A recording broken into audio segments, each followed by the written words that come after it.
Strange things are afoot at the Circle K. That kid is back on the escalator again. Ain't gonna hurt. Here's my boomstick! Game over, man. It's game over. Welcome to the Bargain Bin. He is your host, Ben Mason. And he is your co-host, Sandro Luketic. And today we're talking 1992's Army of Darkness. We assume if you're listening to this episode, you have already seen the movie. I have seen this movie a lot. I'm assuming this is the only of the Evil Dead movies you've seen? No, I've seen all of them. I've even all watched three? I've even watched Ash vs. the Evil Dead. I knew you saw the show. The show I really enjoyed. I didn't think you saw 1 and 2 though. That's good. Yeah, I have. I mean, when it comes to the movies themselves, as is typical, I'm not a repeat watcher. Yeah. So I haven't seen any of the three more recently. I watched them, whenever I was introduced to them, which was definitely well after they had come out. Like, I wasn't on the ball with it by any means. And then I watched the show as it was coming out. But it is absolutely a license that I had some familiarity with.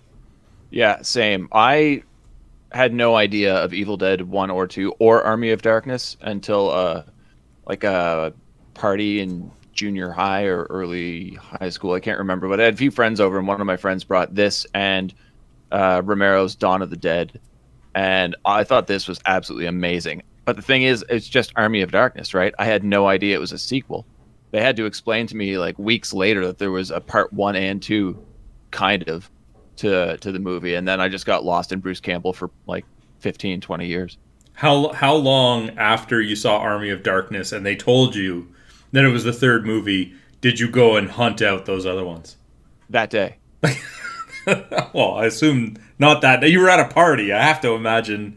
No, the day that I found out, like, they didn't tell me right then and there that it was a part of a trilogy. Oh, okay. It was at school, and after school was done that day, I went in town and bought Evil Dead and Evil Dead 2 on VHS. They let you buy those?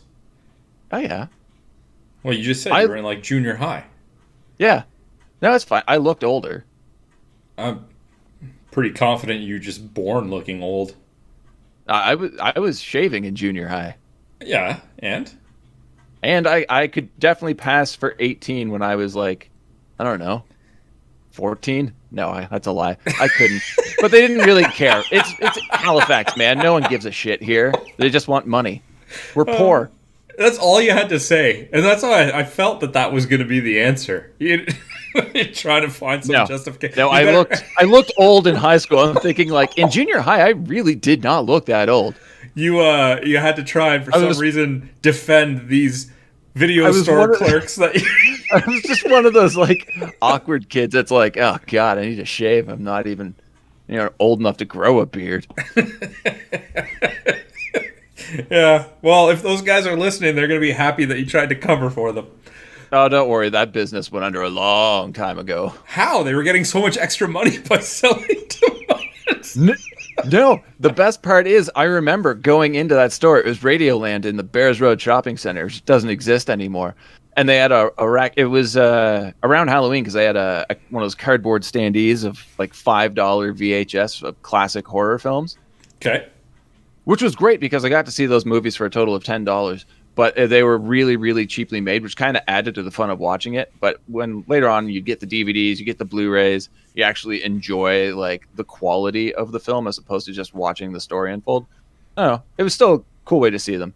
But we're kind of getting away from the movie at hand right now. I got the absolutely amazing Bruce Campbell classic Army of Darkness. I got one question for you to put you on the spot before we get into Army of Darkness. All right. It's pretty well established that Evil Dead 2 is essentially a remake of Evil Dead 1, right? Yes. More of a comedic take. Yep. So, between the two, Evil Dead or Evil Dead 2? Evil Dead 2. Yeah? Yeah. That's not putting me on the spot. Evil Dead 2 is a superior film. Hey, people have preferences. I understand why people would like the first one a lot more. It established the series. It was groundbreaking for when it came out. But if you're looking, 1 versus 2, I think 2's a much better film. It's much better made. the comedy is great, which, I mean, obviously the first one was lacking because it wasn't supposed to have any, but the comedy mixed with the horror elements into it, very well balanced, and it just comes out as a wonderful film. See, and that's why I think both have merit, and I'm not so clear cut from my recollection of the movies, because I love like the Bruce Campbell humor specifically, but at the same time I do like the more serious horror version of Evil Dead 1, or not version, tone, I guess is the word I would be looking for. Yeah. So again, I'm not saying like I think any debate, one or the other, will have merits, and any different person will like one or the other potentially based on what they like. I was just curious, man. That's all. Yeah. No, I think it's a good question too, because you can easily tell somebody the setting for the movie, like basically the skeleton of the premise. Like youths go to a cabin in the woods, and then you follow it up with, would you like this to go down a horror specific route or more of a comedic route? And you have your choice. Exactly. See? Yeah. It's a really cool option to have that you don't really find in franchises. All right. Well, let's get to that franchise. We are talking about the third, which absolutely feels different from the first two. Oh, yeah. So why don't you dive in there? The movie, like I have to say from the very beginning, this is a comedic quote machine. It is absolutely leaning, like, if there's one clear thing in the evolution of the series is how much it leans into comedy. First one, not at all. Second one, a lot more. Third one is more comedy than horror by a long shot.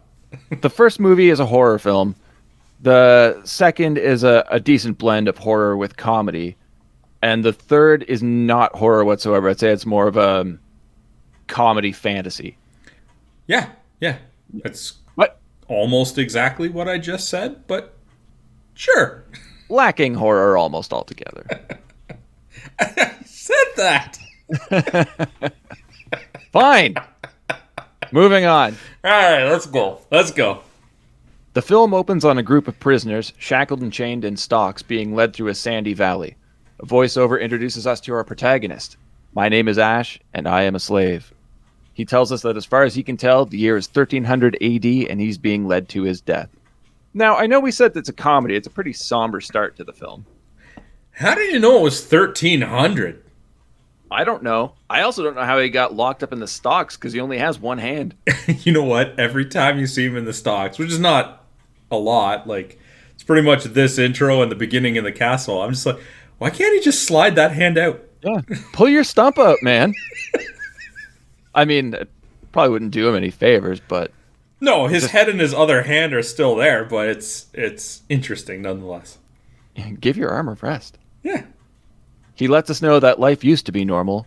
He worked in housewares at a department store and had a wonderful girlfriend named Linda. Played by Bridget Fonda in this one. Yeah, a very, very small role. You could even say cameo. Yeah. I think she had a larger role that was just edited out. It's possible. And this is where we get to what we started off talking about, a retelling of sorts that led to his current situation. I guess you would call it a pseudo recap because it has a bit of the first and second film. If you haven't already seen the first and second movie, here's a recap. Which still changes things. But Ash and Linda... It changes Linda because she's not played by the same actress in any of the three movies. No. They went to a cabin in the woods where they discovered the Necronomicon Ex Mortis, the Book of the Dead. Written in blood and bound in human flesh, the book was filled with ancient Sumerian burial rites, funeral incantations, and demon resurrection passages. It was never meant for the world of the living. That's great. That line sums up everything you need to know about the book much better than either of the first two films. Yeah. The book awoke something evil in the woods. Whatever it was took Linda and then attacked Ash. The evil got into his hand, so he cut it off with a chainsaw. The evil never stopped, though, and came back, creating a portal that pulled Ash and his 78 Oldsmobile inside, throwing him back in time to medieval England. Now, question. When you think of Bruce Campbell as Ash, what do you see? Like, describe him for me. Wow. I don't know. No, all right, I got you covered here. I see tall man, black hair, big chin, brown pants, brown shoes, blue shirt, shotgun in one hand, chainsaw in the other, right? Yes. Yeah. You don't see him putting the chainsaw on his hand in this movie. It's just there already. So anybody who hasn't seen the first two movies are like, well, what's going on with that doohickey? Yeah, okay. I get what you're saying. Man, you should have been more clear where you were guiding me on that one. But yes, especially I can imagine in the situation you were in watching this movie, they don't explain that. He's just got a chainsaw for a hand. Yep. An explosion in the sky drops Ash and the car onto the ground, with Ash landing on a very visible crash mat. Mounted knights quickly surround him. While the knights attack the car with swords, Ash insists he isn't looking for trouble. Did you catch that crash mat? It's like in 4 pieces and just almost wrap around him when he hits the ground. I didn't. Whoa! But I clearly wasn't paying attention for it. Yeah, you kind of get tunnel vision looking for specific things, and sometimes you miss others. I guess I wasn't really specifically looking for it. I've just seen the movie so many times. I was waiting. You wait for it because you just pick up on things like that. The wise man of the group tells the leader, Arthur, which we're led to assume is the King Arthur, that Ash could be the prophesized one in the book. The one who is foretold to come and save them, I guess. Arthur shrugs this off and declares Ash an ally of his enemy, Henry. Okay. Where does he get that idea from? I don't know. Like, Arthur, I believe in IMDb he's listed as Lord Arthur, but like you said, it's clearly supposed to be King Arthur. Sees this guy who is wearing, like, to us, regular clothing, but to them would be completely alien. Doesn't match the colors of his opponents, which is a common thing for, like, historical military purposes. He's got foreign technology, this vehicle that fell out of the sky, which I guess they didn't see fall out of the sky. It's just there. Like, there's nothing to connect him to the Duke at all. No. And I'm pretty sure it's... what is it? I think it's part 2, where there's an image in the book of Ash, like, standing there, shotgun in hand, holding his chainsaw arm up in the air. I don't recall. And that's just removed completely. So how would they know that he's the prophesized one also? I don't know. I think it's a little discriminative. I think Arthur's just like, he's not one of us, so he must be one of these filthy dukers. Yeah, it's an us versus them mentality for sure. Yeah. Ash is quickly condemned to the pit and is apprehended. The wise man, who I'm really not that sure is actually that wise, picks up Ash's chainsaw and hides it under his robe. And this brings us to where we originally left off. Why don't you think he's that wise? Would he actually pick it up? A strange metal thing that just fell out of the sky that was attached to a guy's hand. They wrestled it off of him. He's never seen it before. They threw it to the ground to take Ash away, and he's like, well, I'm just going to bring this along just in case. It's got, like, metal teeth all over. That's going to snag the shit out of his robe. Well, first of all, when it shows him picking it up, there's clearly no teeth beyond the chain, but obviously that's just filming. And you have to keep in mind, he's a wise man, relatively speaking, in comparison to the other people, the other primitive apes of this time. I know, and I do get into that later. And it's not like they're going to call him the open-minded man. That doesn't flow. It does make more sense, though. It does, but wise man is just too common of a terminology for this. Well, Ash and the other prisoners, including Henry, are taken through castle gates. As they're dragged toward the infamous pit, they're surrounded by the castle's inhabitants and pelted with rocks. Obviously, the rocks were fake, but I was reading that director Sam Raimi also had people throw potatoes at Bruce to get realistic reaction out of him. And keeping Bruce in mind that these two are best friends, right? So he had to expect something was going to happen. I mean, okay, first of all, that's hilarious. But, like, second of all, would you find it funny if I just pelted you with a potato? And it's like, it's okay, dude, we're friends. No, I'm pretty sure you can see it too. Like you see, like the rocks hit him, and he's faking, and there's one where he's just like, "Ugh!" No, I just thought that was his performance. Man, he nailed that one. No, he took like a potato to the ribs. Oh, okay. We're introduced to Sheila, played by Embeth Davidtz, who asks Arthur where her brother is. He tells her that her brother died fighting Henry's men. When she sees Ash, she goes into a violent rage, ripping at his hair and spitting in his face. I don't know why she singled him out, but he definitely got the brunt of that. Just like the whole why do they assume Ash is one of the Duke's men? So why do you think Ash is the one that killed your brother? Can you imagine? That's Arthur. She points out, who's that? Oh, he's one of Henry's guys. Killed your brother. Here's a potato. They arrive at the pit, and understandably, confused Ash is released from his confinements. Henry admits that our hero is not one of his men and asks who he is. Ash demands to know who's asking. Henry is the Lord of the Northlands and leader of its people. And we have one of many classic Ash quotes. Well, hello, Mr. Fancy Pants. I've got news for you, pal. You ain't leading but two things right now. Jack and shit. Jack left town. Guaranteed anybody listening to this is like, what? The hell is he talking about? I mean, that's part of Ash's lines is that outside of context, they are head scratchers. A lot of like, and obviously going into like our awards, right, later on, we'll say what our favorite lines are.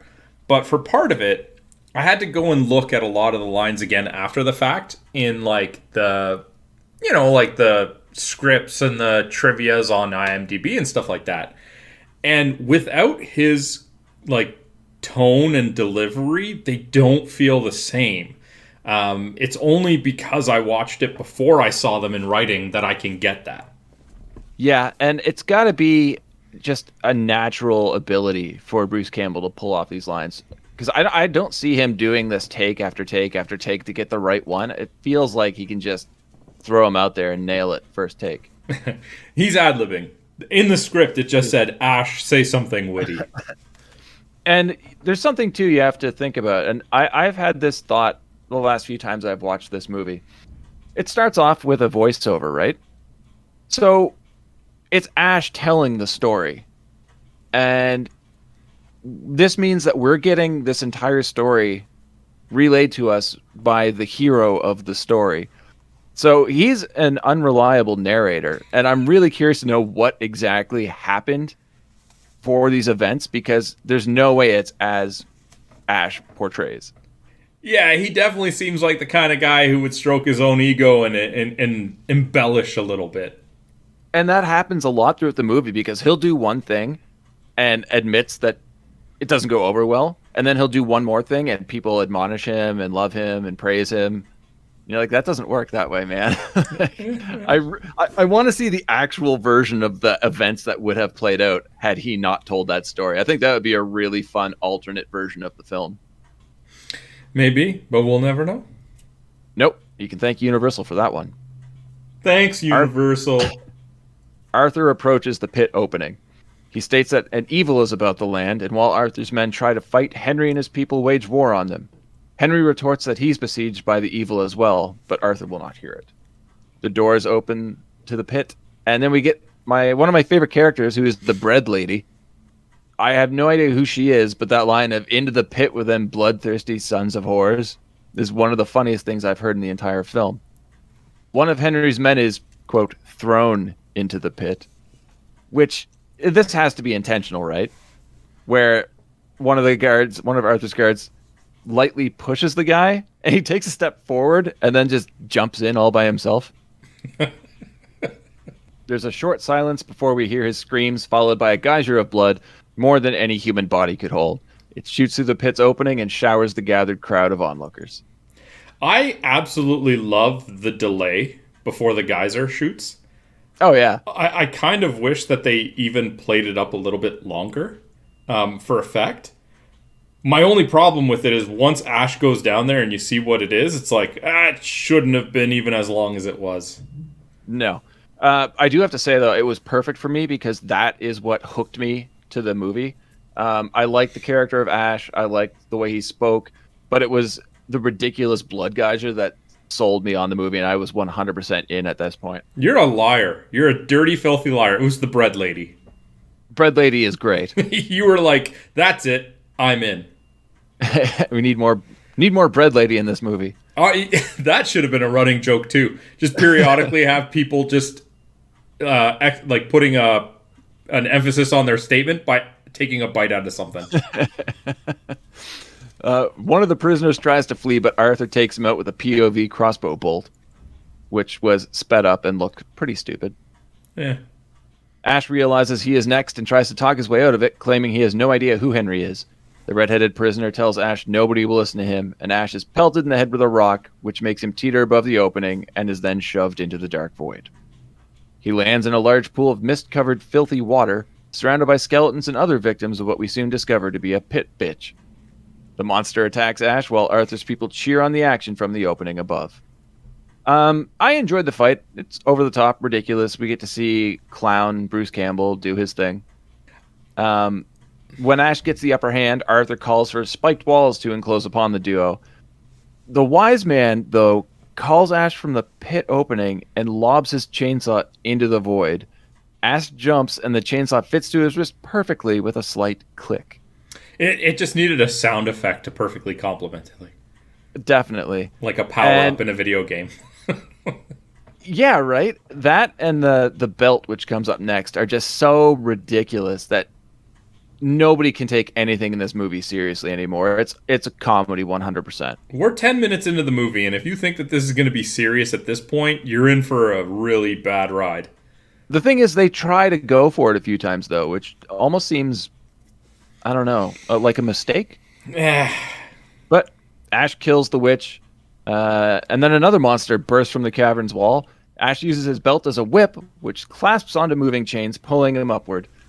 Ash just barely makes it out of the pit, confronts Arthur, and more ridiculousness here. He tells him that his shoelaces are untied, and the rightfully untrusting Arthur hesitates, but does eventually check his laces and gets an Ashley J. Williams uppercut. Okay, here we go. All right. The belt, man. First of all, they don't know what shoelaces are. But Yeah, that's a minor thing. How did they set up this pit? I don't know. Like, okay, I can see that they have the pit, the water, the spikes, torture device, fine. They're talking about how, like, evil has crept up. So what, they captured a couple monsters and purposely threw them down there? And, like, how? How did they set this up? And even if Ash lost, what part of the combat that he faced with these two creatures would have created a geyser of blood that would have shot out of the pit? Not only that, but if you're going to build a pit like this and put monsters in it, don't do it where you live. Put it outside the castle. But it's not like monsters can get out of the pit. Oh, yeah, because that doesn't happen. Exactly. So what happens next, Ben? All right. Well, it's time for another classic Ash line, as he asks the crowd who wants some. Everybody's terrified, and nobody will fight back. Ash releases Henry and his men, who flee on horseback. Arthur takes up his sword and challenges Ash, who just blows the sword in half with his shotgun, or his boomstick, as he simplifies it for the crowd.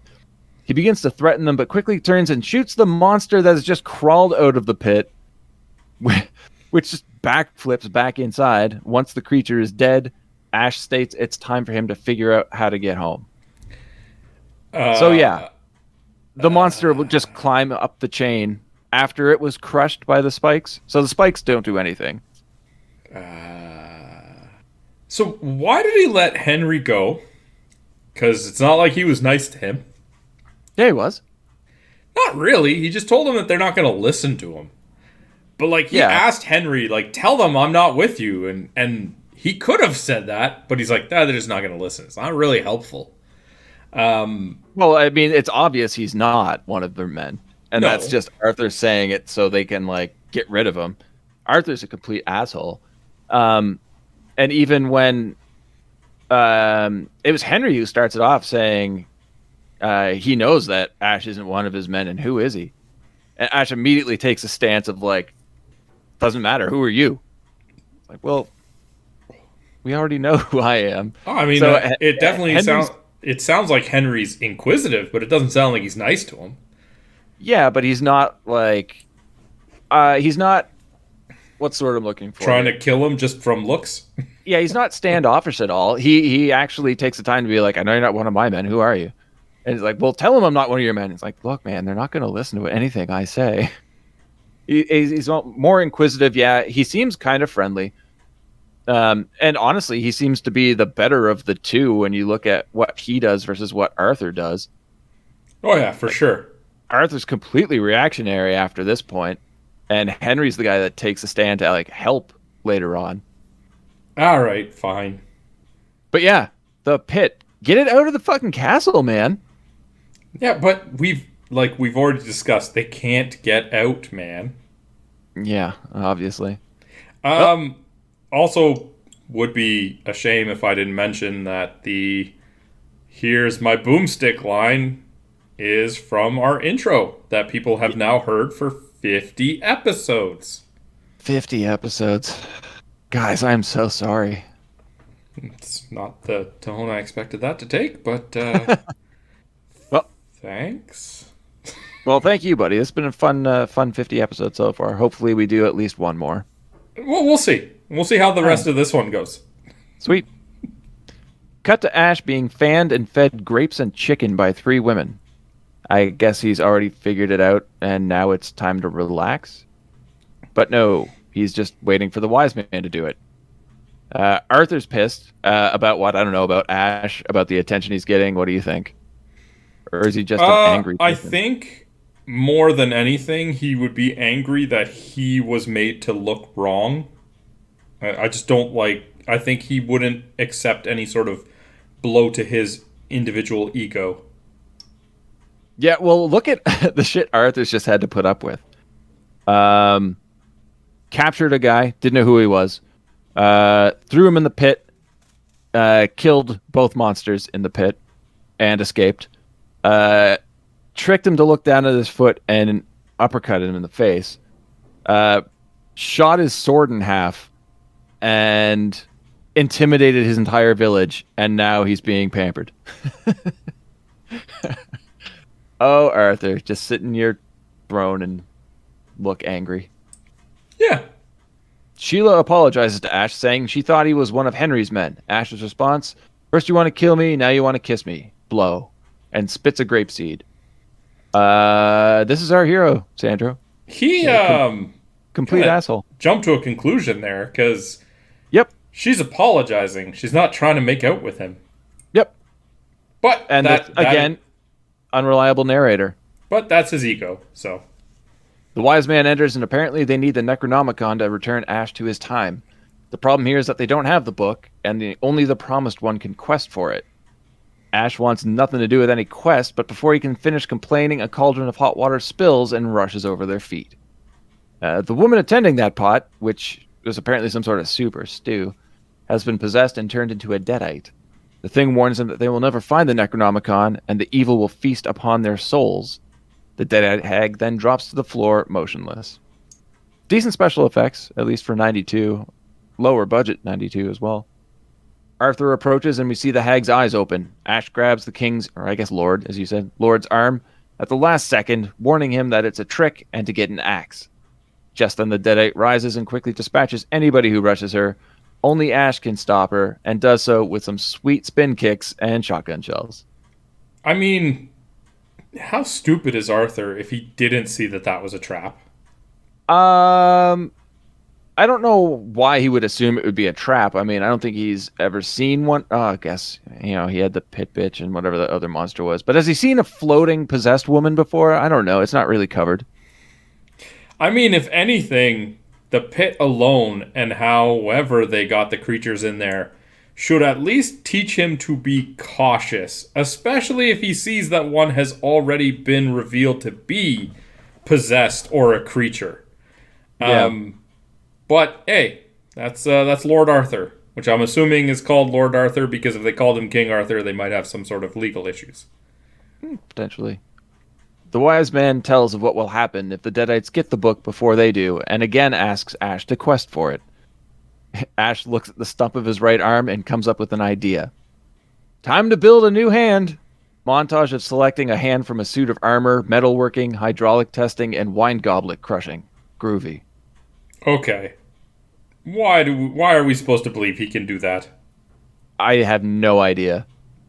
It strikes No me idea that whatsoever. if he's capable of that, and it's not even like that's something, oh, this is easy for people in my era, but now I'm introducing it to, like the gunpowder thing, okay, I can get that, right?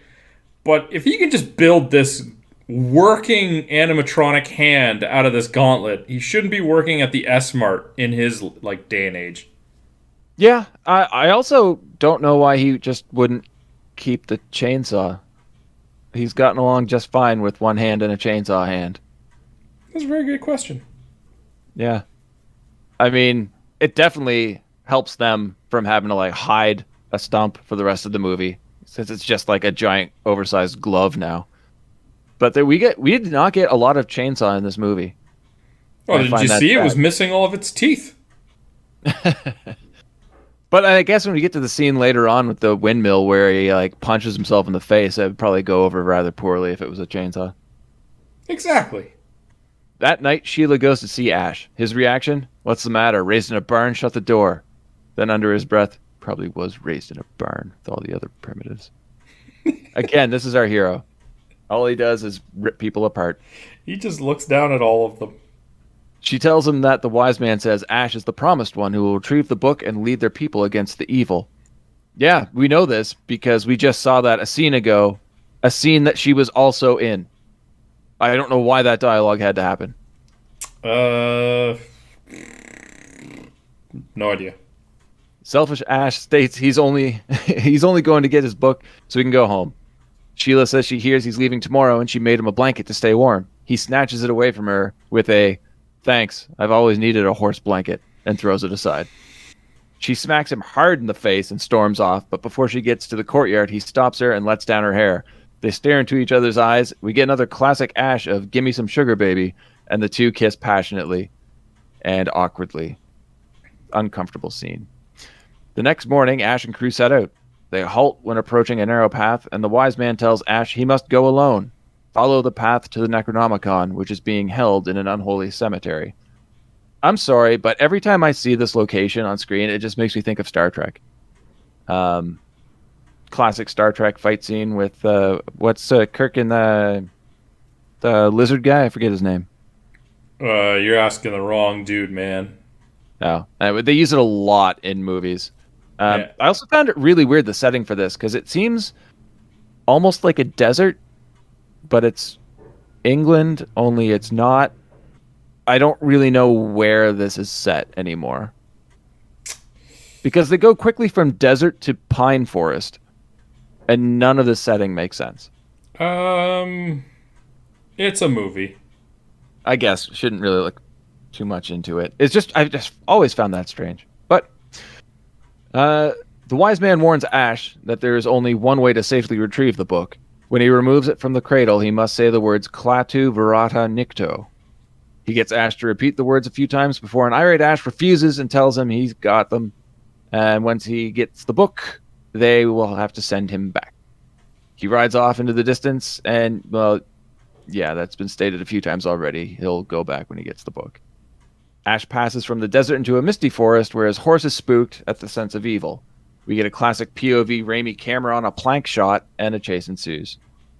Do you know that shot I'm talking about? What do you mean? Where it's the camera, it's almost like a foot off the ground. It's a POV shot of the evil chasing Ash. Yeah, don't they do it in every one of the movies and the TV show? It's a pretty common one for that. Yeah, but all they did was put the camera on a plank, and they had a couple guys hold it and run after Ash with it, and that's how you get that weird shaky movement and get it so low to the ground. It wasn't like a crane shot or anything. Yeah, it makes sense. Yeah, Raimi and Rodriguez are the kings of low budget special effects and how to obtain really cool, unique camera shots with zero money. He gets knocked off the horse, rolls down a hill, and takes shelter in an abandoned windmill. And this is the first time that I can remember noticing the use of a miniature and forced perspective in film. Because I don't know if you've gone back and looked at that shot, But the windmill is definitely in the foreground and Ash is in the background running towards nothing. I did not notice, no. Yeah, it's fantastic. He did a great job. I mean, if that's the case, it is definitely like done well enough to like to the idle viewer to not notice. Yeah, and it's also good that it's set at night, right? So a lot of things aren't going to really jump out at you. It's just smart filmmaking. The evil force repeatedly smashes against the windmill door, but a terrified Ash braces it until the presence leaves. Sitting in front of a fire, Ash turns and sees a version of himself staring from across the room. He charges it with his head down and runs right into a mirror. And at what point would you notice that? Me personally, I probably wouldn't. I'm not very quick. Really? So you would just run face first into a mirror?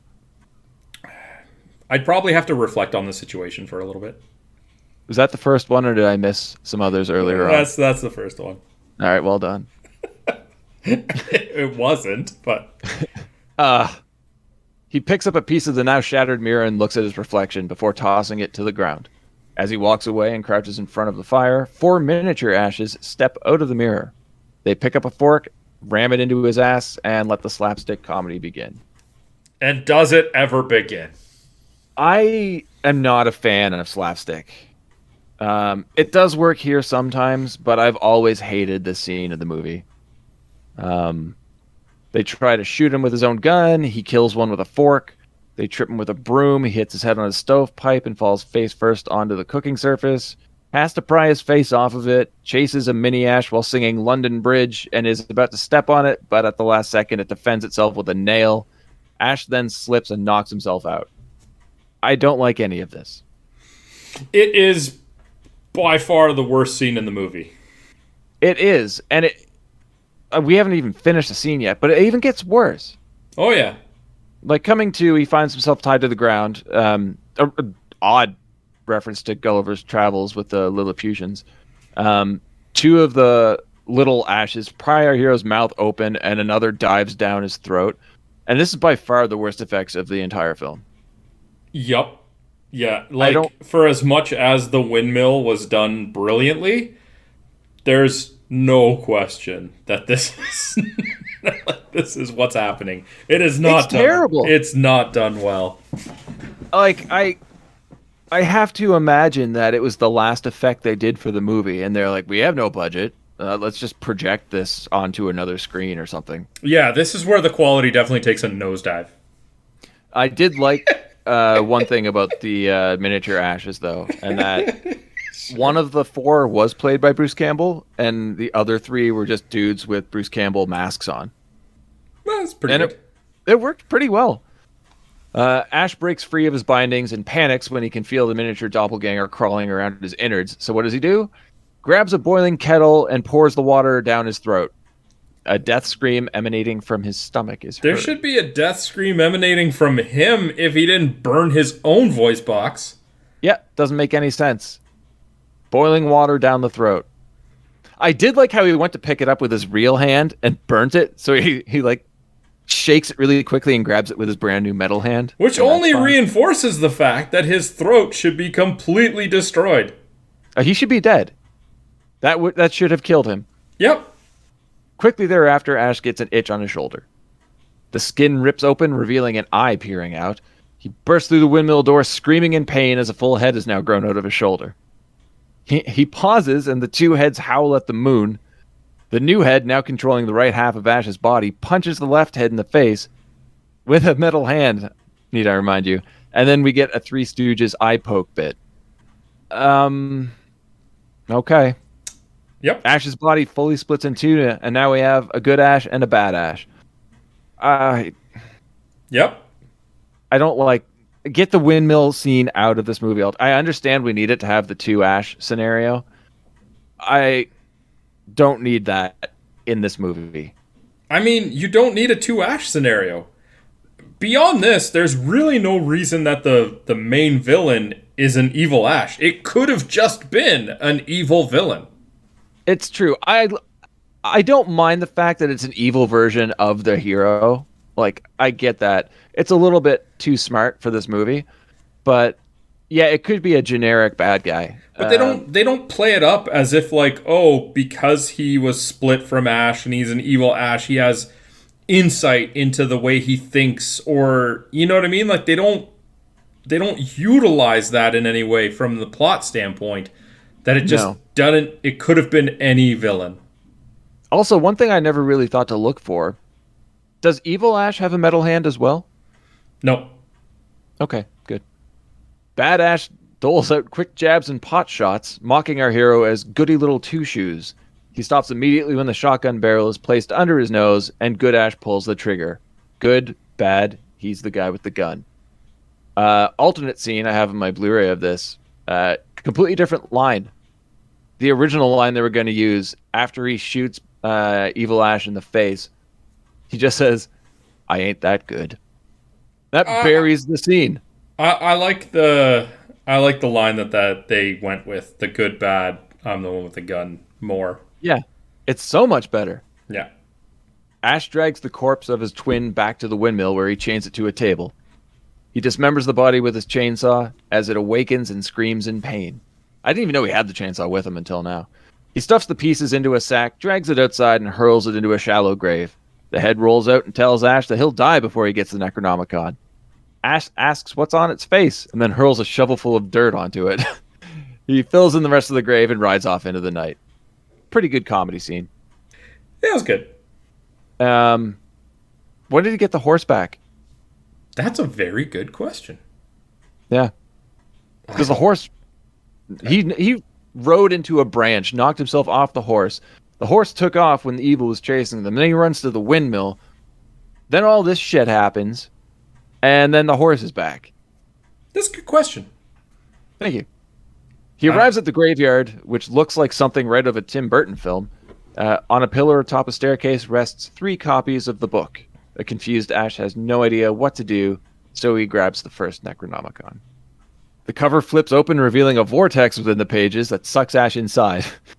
Fights his way out, leaving his physical features distorted, but no worries, a few shakes of the face, and he's back to normal. Decent practicals here. I don't know, what do you think? It's okay. I had to take the mentality of for its time, because I don't know if they would have been considered good today.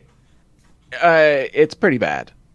But it fits with the level of humor that the movie portrays throughout. The elongated nose and chin and everything, that's fine. The shakes of the head, has to shake his head a couple of times. Each time his face gets a little bit more back to normal. Okay, it's a cartoon at that point. At that point? I mean, this is the whole windmill scene. Yeah, that's more like Bad Acid Trip. This is... Like, I've seen this. I have actually seen this in cartoons before. Although, now that you mention it, or now that I mention it, I feel like I have seen a cartoon with miniatures before. I don't know. He goes for the third book, which bites his hand and flies around like a bat, attacking him at every opportunity. He eventually catches it and throws it away, but the book lightly lands back in place atop the pillar. That book doesn't really seem that bad. Not really, no. I mean, yeah, I bit his hand. Also, do you see how he tried to pick it up? Yeah, who tries to pick up a book by that, like, cover like that? Yeah, if there's a book that's made out of human flesh and the cover is a face, do you try and pick it up by hooking your fingers inside its mouth and your thumb underneath the front cover? No. I've never seen anybody try and pick up a book like that. So he's just asking for it. Yeah, that's absolutely... I mean, we worked in a bookstore. And we've seen a lot of staff, customers pick up books. I can honestly say I've never seen somebody pick one up with their palm on the cover of the book. Like, I'm going to do that next time and just try and hand it to somebody. I could see it working, because you would just cut the bottom instead of the side, but it's just not what we're meant to do. I mean... It's just, it's weird. No, but he was picking it up by the cover. His thumb wasn't underneath the bottom. So imagine trying to pick up a book by gripping the front cover from the bottom, and the book just swings open and you try and hand it over to somebody. They're not going to want to take that from you. Yeah, you could even end up like creasing the cover of the book if it's not made of human flesh, I guess. And And then that's All just... right. Yeah, and then you would just be defacing property. Yeah. And then it flies around like a bat and just like bites him on the back of the head. Yeah. An injury that we never go back to. Yeah. All right. Well, time for the second book. The last second he remembers, he's supposed to say the words. Unfortunately for Ash, he forgets the third word. Necktie, nectar, nickel. He does remember it's definitely an N-word. Whatever. He clearly states Klaatu and Rada and coughs his way through what should be Nikto and takes the book. Everything seems fine until the ground starts to violently shake. Tombstones are shot into the air and lightning strikes. Back at the castle, we're getting more of the same. Arthur warns everyone to take shelter. The wise man's letting everyone know that something's wrong. I think that's rather obvious. But people are fleeing, being hit with lightning, flying 15, 20 feet in the air off to the side. And things are not going much better for Ash back at the graveyard. He's being accosted by skeleton arms that have burst through the ground. We get more Three Stooges stuff here. Somehow I do find it funny, though, especially the eye poke and where all the arms come from all the way around him and punch him in the head at once. He escapes and returns back to the horse, which, I mean, if the horse ran off at the presence of evil, once skeletons start bursting out of the ground and lightning shooting from the sky, tombstones are flying out of the ground as well, that horse is not sticking around. All right, can I tell you what I have a problem with from like a plot telling device here? Sure. Why do they need him to screw up the words picking up the book for evil to be unleashed when there clearly was no issue with evil being unleashed prior to? We had the pit, we had the evil. All of this is happening before he gets the book. Now, yes, okay, an undead army, but it's not like things were all peachy keen before that. No, they both Henry and Arthur state at the beginning that evil's besieging both of them. Honestly, I would rather fight an army of skeletons than an unseen force of evil that just hovers around and floats and possesses people. Give me that skeleton army any day. Yeah, but it doesn't sound like the skeleton, like it doesn't sound like that made it worse. Like, oh, you forgot the words. We have bigger problems. Yeah. No, I agree. It does not make any difference. It is pretty, like, bare bones. Oh, God. That was bad. So was my defacing the book when it has a face on the cover, but you let that... Yeah, that could have gone either way, though. It could have been a pun. It could not have been a pun. I didn't acknowledge it. That's fine. Anyway, he rides back to the castle, stating that he did his end of the bargain. Now they have to send him back. Lightning strikes the cross of Evil Ash's grave, resurrecting the monster, which is somehow decayed rapidly. But very cool makeup. I mean, now it doesn't have to be Bruce Campbell, right? It does not. Because they've changed the look of it. I don't know what happened the first time I saw this movie, but I must have left the room or something and missed the whole Evil Ash part. Because I remember this happening, like, whose grave is that? And then him bursting out, and I'm just like, who's this guy? Is this our villain now? All right, what's his story? I mean, the first time I saw this movie, I had no idea who he was. He even says the same lines as Ash. He's played by the same person. Wasn't a super big fan of the effects of him coming together. No. But, I mean, I was there for when Ash buried him.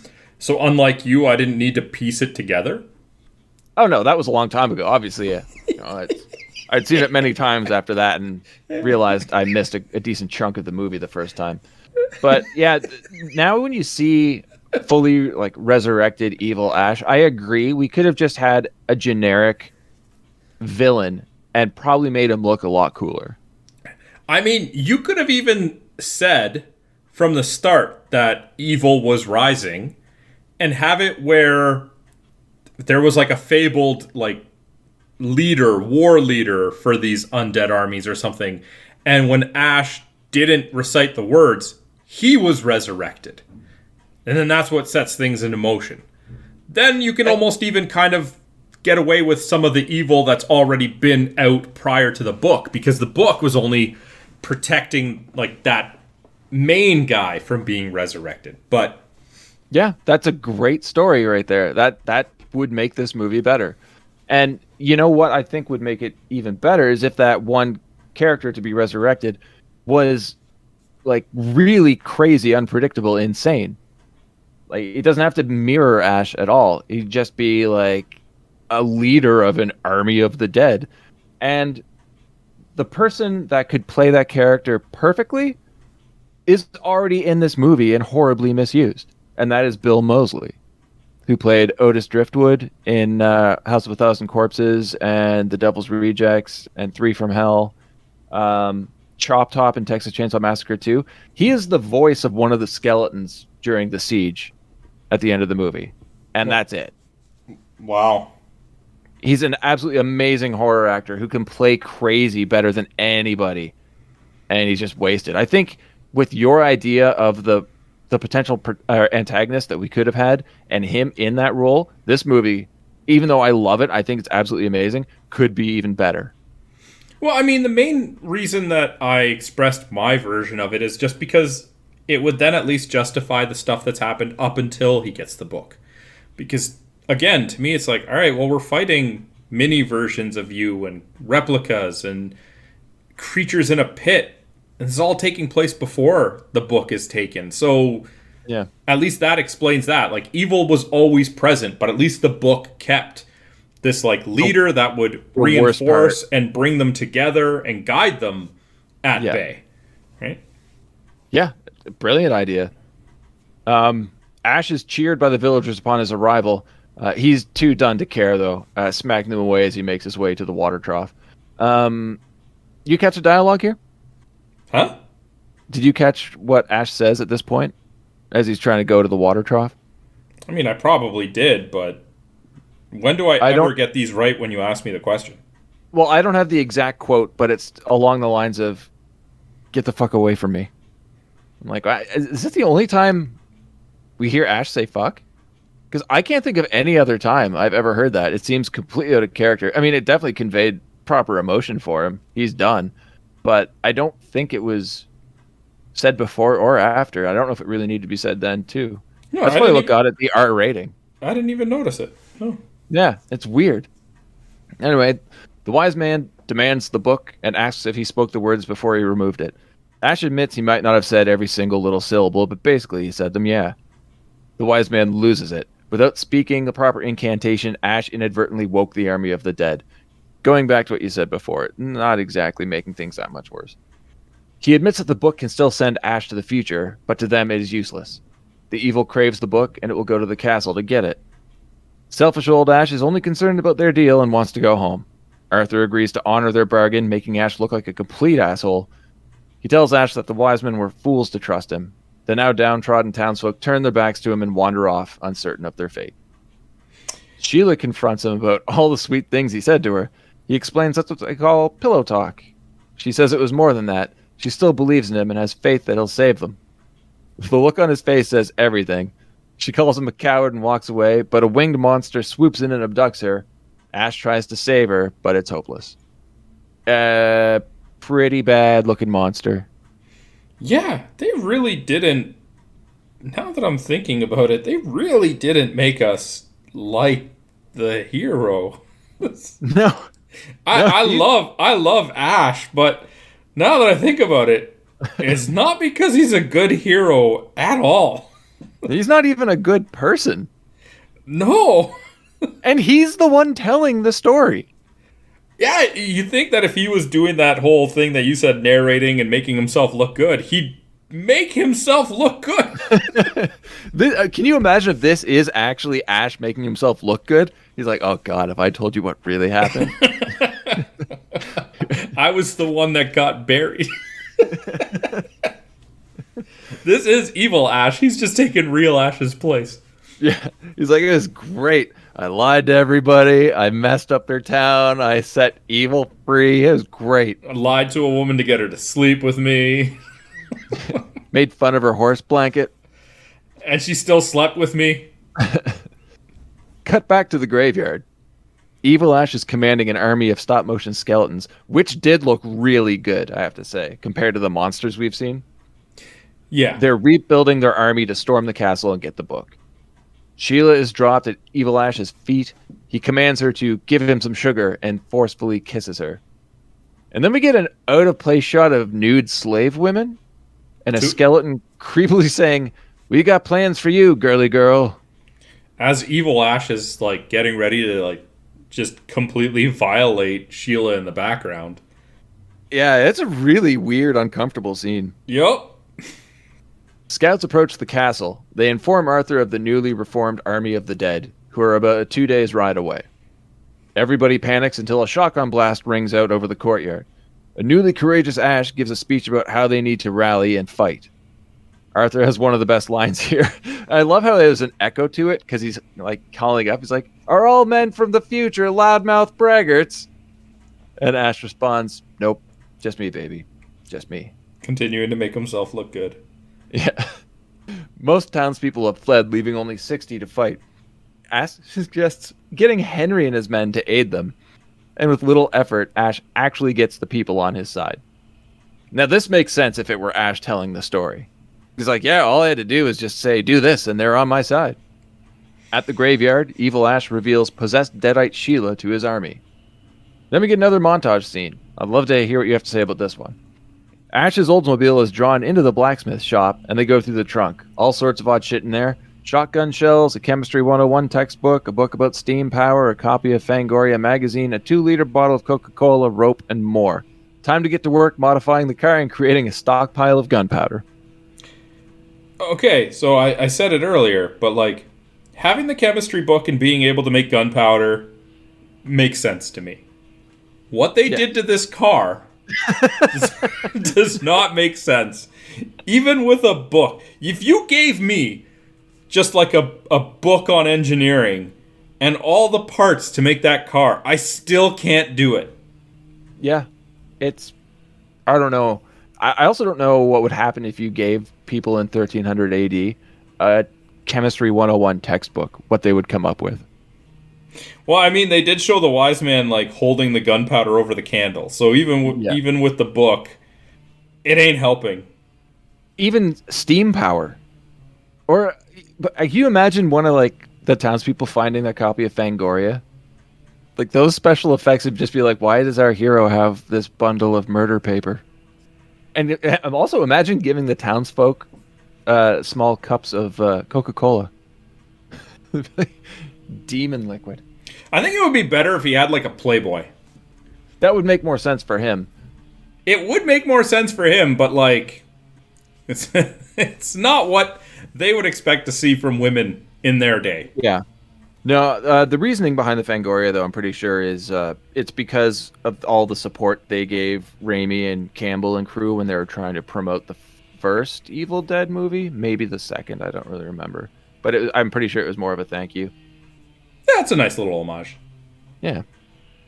Next is a scene where Ash shows the villagers how to fight with a spear. Why is he qualified to do this? That's what I have. I'm like, how does he know how to do that? And wouldn't they know more about hand-to-hand combat than he does? That's exactly what I was going to say. When it comes to melee weaponry, they should know it better than him and should be teaching him. Yeah, great. You got a shotgun. You can show them how to make gunpowder. Great. This is all stuff they wouldn't have. But they've spent their whole lives fighting with swords. Yeah. And this is something I think you and I have to agree about this movie. You can't analyze it. You just have to sit back and appreciate it. And I'll point this out in this scene here. That night, the army approaches the castle. Ash ponders if he'll have a chance at stopping them from getting the book. And it shows where the book's being kept. You know what would make it more difficult? Putting it in the pit. No, because we know that you can get in and out of the pit rather easily. Have more than 6 people guarding it. And don't have it behind a gate with bars spaced so far apart that you could just reach through them and take it. I thought it was 4, but I agree. There's absolutely, like, even in, like, one of the castle towers, just not out in the open. Yeah. Behind a gated door, behind maybe another locked door, behind another locked door. There are rooms within the stone tower. Don't put it on the walkway. I mean, they must have things like chests. Like, I'd be putting that thing in so many layers That's cool. We're just going to put it on display here. Come on. Come on and take it. Yeah, and don't worry. Not only are we going to put it on display, we're going to light it for you so you can see it from a distance. Yeah. The March of the Dead was pretty fun, though. Great music. Like, if you're going to do that and put a spotlight essentially on it, for lack of a better term, make it that you've like created like a trap or something. Like in front of the door is going to be like a big explosive that you use the gunpowder for or something. Like, oh, we're going to let them think that they're going to get the book and then boom. Or like a trap door, right? Like something. Or a pit. Well, you could cover the pit, right? Another smaller pit inside. Like one of those classic, cover up the mouth of the pit with like a fake flooring and put the book on the other side so they fall. Like some sort of traps or something. But it's just right there. Mm-hmm. That's all I have to say about that. Here, when the army charges the castle, you can clearly tell some of the horses just have prop skeletons strapped to them. Yeah, they're kind of bouncing around. They're just swinging all over the place. It's fine. It gets lost in the crowd unless you're really looking for it. It's pretty fun. Some of them are right up in front of the camera, though. It's pretty funny. Archers ready themselves along the castle walls. Arrows rigged with small pouches of gunpowder. When let loose, the arrows explode everything. One of my favorite parts being that flaming skeleton that's just marching forward while screaming, but its head falls off and the body just keeps walking. So, what's igniting the gunpowder when it hits? It makes me think of like in movies where cars just explode, and it's like cars don't just explode. No, they light the wick. They light the fuse. Sorry, on the little bags of the gunpowder. They had they had like some kid run up and ignite all of the fuses. Oh, I'd have to go back and look. I clearly missed that. Yeah, I forget what they call them, Torch Boy or something like that. Next are the catapults, loaded with large sacks of gunpowder. A solid offense from the castle here, because they just blow up everything. Evil Ash tries to yell at his army to sally forth, but his rotten jaw keeps dislocating. Some decent sight gags. The army eventually makes it to the castle gates, where they eventually break through and are immediately met with the villagers using Ash's spear technique. This only works once, though, and the slaughter of the villagers continues. And even the stuff that Ash taught them is just them swinging as they approach. Yep. It's like, yeah, that didn't really do a lot. It was just the final hit that connected. It's weird, because it's like swing, thrust, swing. You think the thrust would be at the end to like spear them, but no, they just smack them with the spear. Ash bursts out of the blacksmith workshop in his oddly modified Oldsmobile, which is now steam-powered and has a makeshift cow catcher and rotor blades mounted to the front. Plows through a massive part of the army, flinging bodies everywhere. You notice how a lot of them are also just like mannequins or like just placed there, not moving whatsoever, ready for him to hit and fling and shatter. I think I didn't notice it because I had my head in my hands for this scene. There were also some people that were being yanked back by wires, and you could see the ropes and wires clearly. He then spots an angelic-looking Sheila standing directly in the path and veers out of the way, wrecking the car. She attacks Ash with a spear, but he kicks her into the pit. Luckily, no one ever gets out of that pit. Nobody's ever gotten out of the pit. The army has almost made their way to the book, but Henry arrives with reinforcements. Evil Ash ascends the castle wall and is now a mere feet away from the Necronomicon. Ash tries to intervene, but Sheila jumps on his back. I don't know how she got out of that pit, man. The two fight, and the demonic Sheila tells Ash that he found her beautiful once. He responds, "Honey, you got real ugly," and stabs her with a spear and flings her off the wall. See, and that's one of those lines where, on paper, it's like, okay, honey, you got real ugly. But it's his delivery that makes it. You cannot cast anybody else in this role. I think I could do it. Yeah, pretty sure I could. No. Yeah. All right. I'd say I'd pay to see that, but I also wouldn't do that. Evil Ash rips the gate out of its stone fixtures, but Ash attacks. Also, yeah, I have seen somebody else play the role, Evil Dead the Musical. I would, no matter how bad it is, I'd pay to see it if you were in a movie, but that's cool. That's cool. It's fine. Now you're making me feel bad. Don't worry, it won't last long. Keep going. Keep going. It's fine. A solid back-and-forth fight ensues, harkening back to the old swashbuckling films of yesteryear. Obviously, Ash gets the upper hand, setting his foe on fire and kicking him over the edge of the wall. All is not won, though, as the now skeletal antagonist scales his way back up and continues the fight, eventually kicking Ash to the ground below. Evil Ash grabs the book and jumps to the ground to taunt our hero. Unbeknownst to the monster, it has actually landed on a catapult loaded with gunpowder.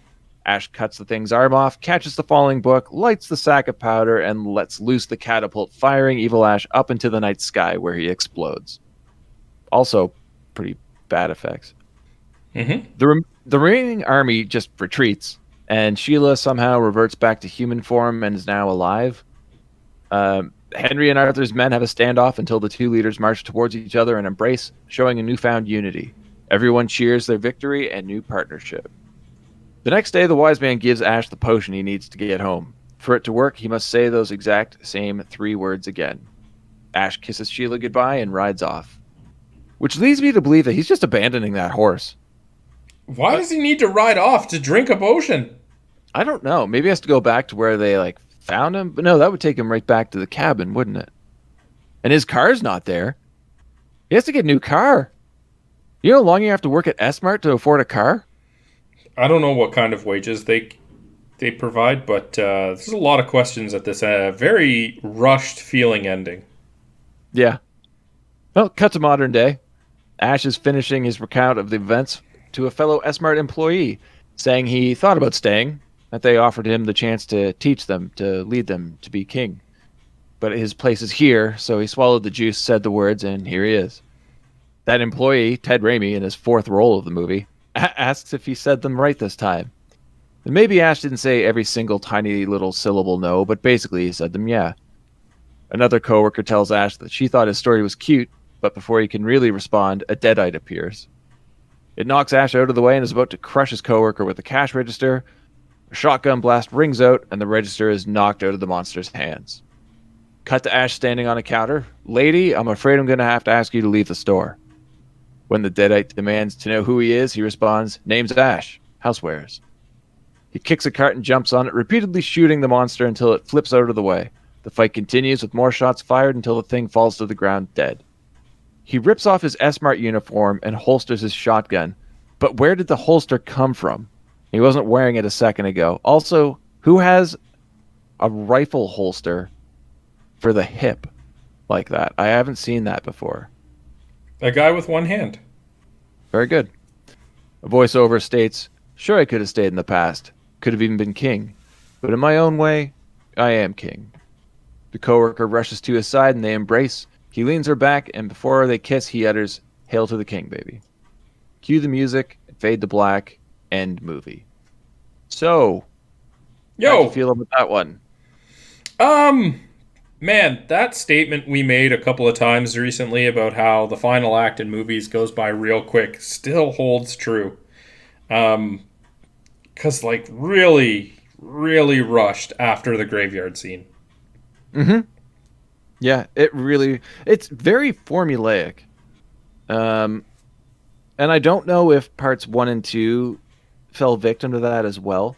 I found that they were a little bit more original, but this definitely feels like a Hollywood plot formula. It's still really enjoyable, but I've got 2 more points here I want to make for you. Okay. The alternate ending and the alternate opening. Oh, okay. Did you know about the alternate ending? Nope. Okay. Well, it starts with the wise man giving Ash the potion. He says that each drop allows him to sleep for a century. 6 drops will take him back to his own time. Ash has his goodbye with Sheila and heads off into a cave. He blows up the entrance, sealing himself inside. He takes 5 drops of the potion, counting each one. Before taking the 6th, a sound distracts him, but when he's sure it's nothing to be afraid of, he goes back to the potion, erroneously counting 5 again and taking an extra drop as his 6th. Shortly thereafter, he passes out. Upon waking, the long-haired and bearded man excitedly digs his way out of the cave, only to see an apocalyptic landscape with no signs of life. He mentally snaps, screaming that he slept too long. Fade to black. I mean, that ending would absolutely lend itself to a very interesting sequel. Yeah. Post-apocalyptic deadite battle. Yeah. It is really dark, though, and it doesn't really fit with the movie. No, not with how comedic it is. But that's even lighter than the alternate opening. Oh, okay. This is much darker. Ash is in a dark room. Only his eyes are lit, and his voice is shaking and brooding. He recounts what happened in the last film, complete with scenes of modifying the chainsaw and cutting off the shotgun barrel. And the whole thing is 100% made for a horror film. No fantasy comedy elements whatsoever. I guess that's why they changed it, but it is very cool. And if you had that opening attached to the beginning of the movie we ended up with, it would be a train wreck. You very much set the wrong expectations. Exactly. It's great, though. Like, it's really, really good. I would love to see the movie that would accompany the tone that this opening sets. So, like, essentially, Evil Dead 1 to the Evil Dead 2, but for Army of Darkness. Yeah, it would be the Medieval Dead. I'd watch that. I would watch that, too. All right, well, that's the movie, Do you man. like Sam Raimi movies? I don't know. Do you like the Tobey Maguire Spider-Man movies? They had their ups and downs. Did you like Darkman? Never seen it? Oh, watch Darkman. That's great. No, it's not one of our movies, so I'm not going to watch it. Yeah. Yeah, well, that's very much true. It might happen one day. Yeah, it's definitely, you can see where he was trying to figure out how to do a comic book hero movie. So it's cool. But yeah, Sam Raimi, longtime friend of Bruce Campbell, directed the movie and co-wrote it with Ivan Raimi, his brother. Budgets. Looking at this movie, we've already talked bad special effects, the use of miniatures instead of grandiose sets. How much do you think this cost? I mean, that's the difficult part, because this is 1992, is it? Yeah. 1992, even those bad effects probably held a much higher cost than what could probably be done on no budget by film students today. So, 8 million? 11. Damn. And the weird thing is, you want to talk gross, it depends on where you look. Like, you go to IMDb, it says it made 11.5 million. Okay. You go to Wikipedia, it says 21.5 million. Well, there's a little bit of a difference. Just a tad. Either way, I'm not surprised that there was no Evil Dead 4 after this. I guarantee Universal saw this as a failure. Ratings, though, pretty solid. IMDb, it's sitting at a 7.5 out of 10. Tomato meter on Rotten Tomatoes, 73% from the critics. Audience gave it 87. None of that surprises me. It is absolutely a cult classic. Yeah. But I mean, like, first movie, second, third, we had the remake of the first movie. We had the 3 seasons of the TV show, at least 3 video games. Well, I absolutely did not see the remake. It is the one movie I haven't seen. I know you're not going to watch it unless I tell you to or make us cover it, which I'll probably do sometime down the road. But it's one of those movies where, like, Bruce Campbell as Ash is iconic. And seeing an Evil Dead movie without not only like Bruce Campbell, but without the Ash character, it was kind of saddening. I saw it in theaters on opening weekend. But I let it go, and then when it came out on Blu-ray, I bought it to give it another chance and watched it and really enjoyed it. So there is something to the story. It's not just Raimi's directing or Campbell's acting. There is something to that story that really sticks out and is relatively successful. Have you played the video games at all? No. No. I played, oh god, I forget the name of it. It was like Hail to the King on PlayStation 1. And then Regeneration on 2. I forget, there was another one. Anyway, pretty fun games. Also, getting Bruce Campbell to do all the voice acting is great. There is a new Evil Dead game coming out, which I can't wait for. And a new movie, right? A new movie. Evil Dead Rise, is that not a thing coming out? Oh, I thought that was the game. Holy shit, you're telling me there's a new movie? I thought so. I'm gonna have to look into this. That'd be amazing. Okay. All right. Okay. Go into the awards? Let's go into the awards. Worst performance. You start us off with worst performance. Embeth Davidtz as Sheila. Yeah, I can see that.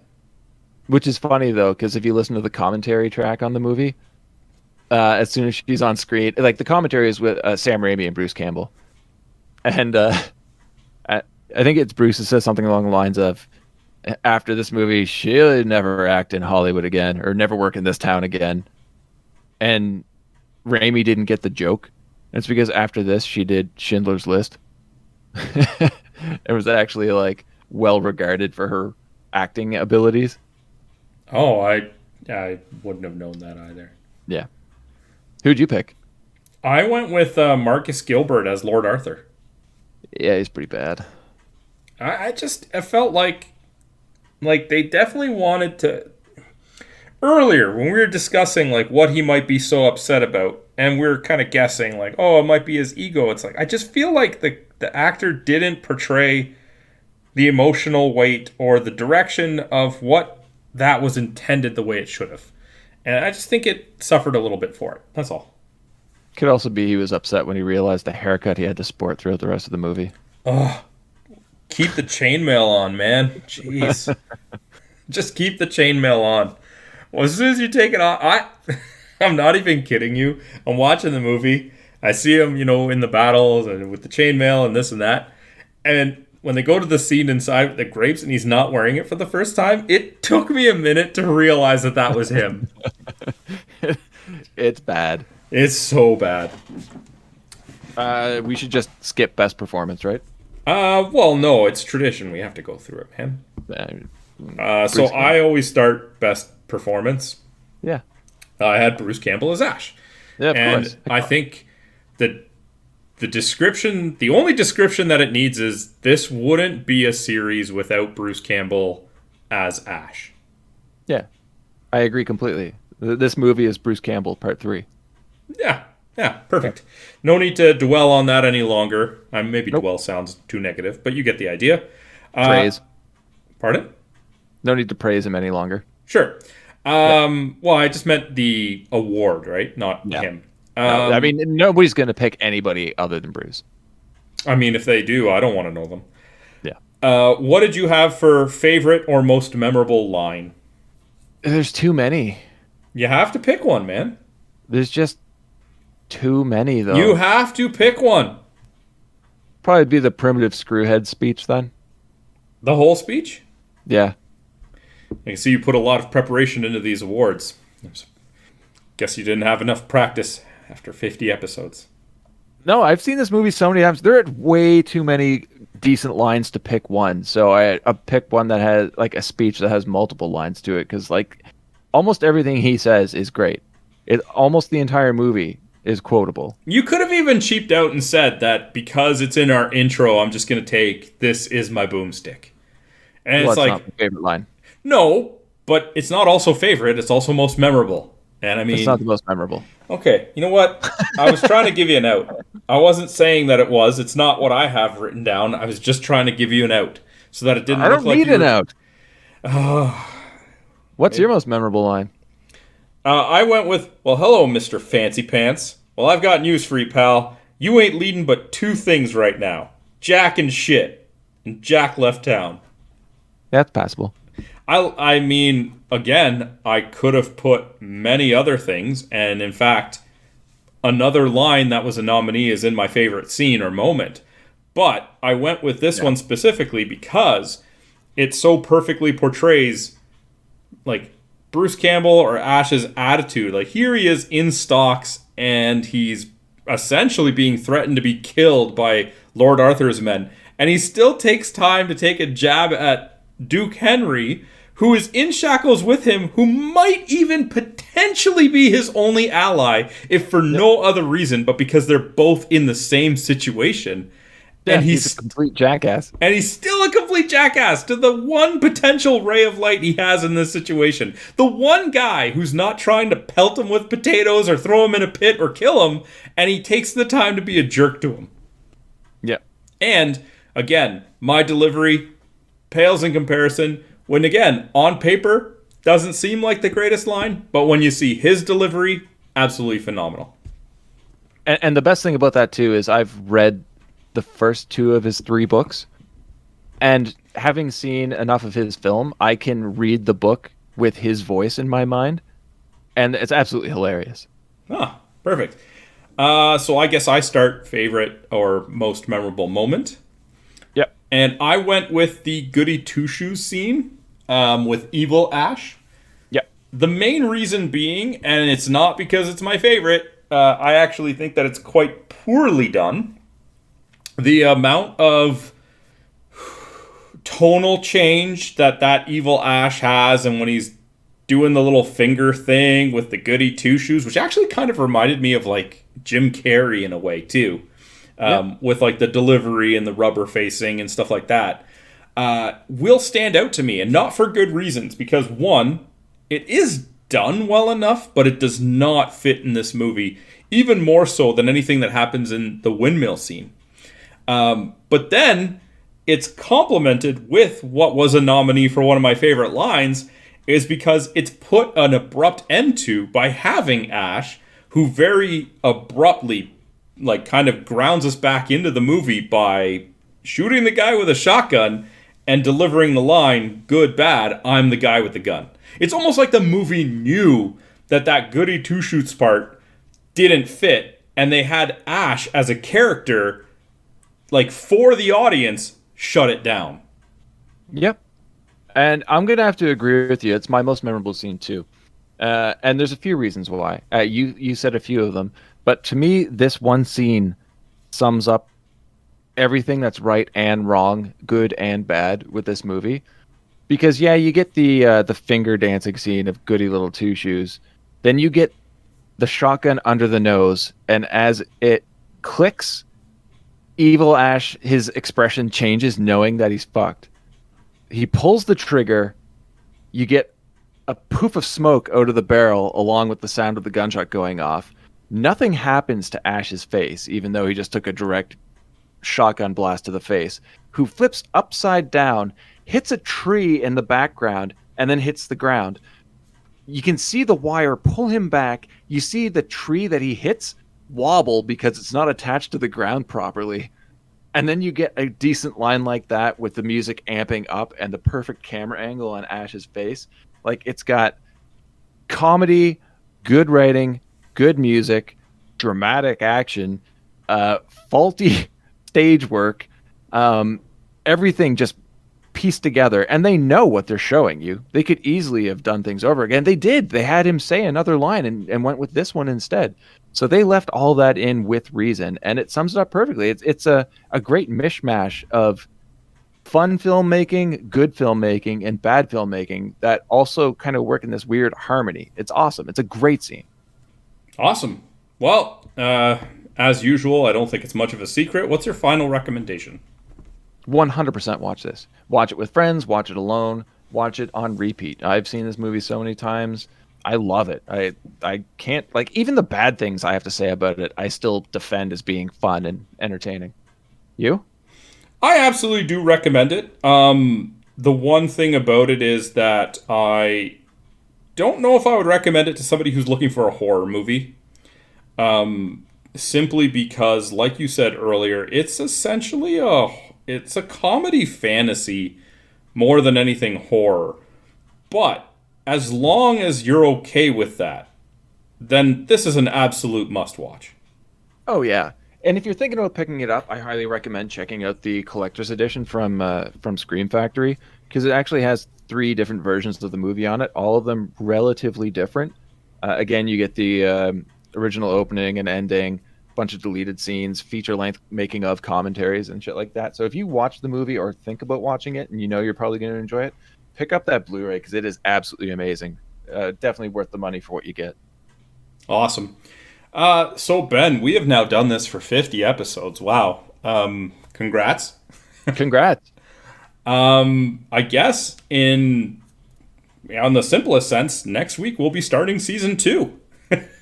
Oh, my God. Yeah. I never thought about it that way. Yeah. So, now we did have a guest on last week, and normally we do have the guest pick a movie for us, but because this was the 50th, we wanted to do that. But now, would you like to tell our fans what we're going to be watching next week as selected by Mark from Knocked Conscious podcast? Mark has selected 1988's Action Jackson.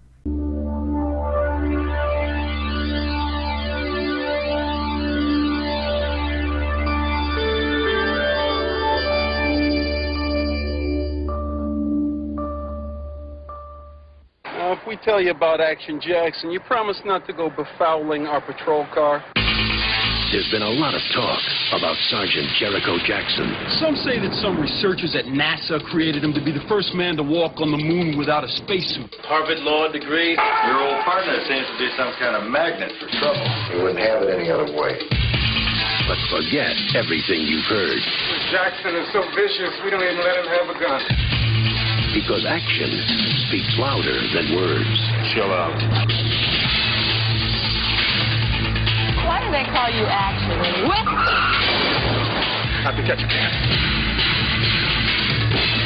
Now I got you. You're one big fella. This is Action Jackson. I bet you make a good living at this, don't you? Some action. Yabby dabby doo. 1, 2, 3, go! If I was to hit you a dick, you'd probably slam my little body right through that wall. I was thinking about it. Carl Weathers is Action Jackson, and action is on the way. Mark it on your calendar. That day is coming. Awesome. Until next week, or should I say next season, have a good one, guys. All the best, guys.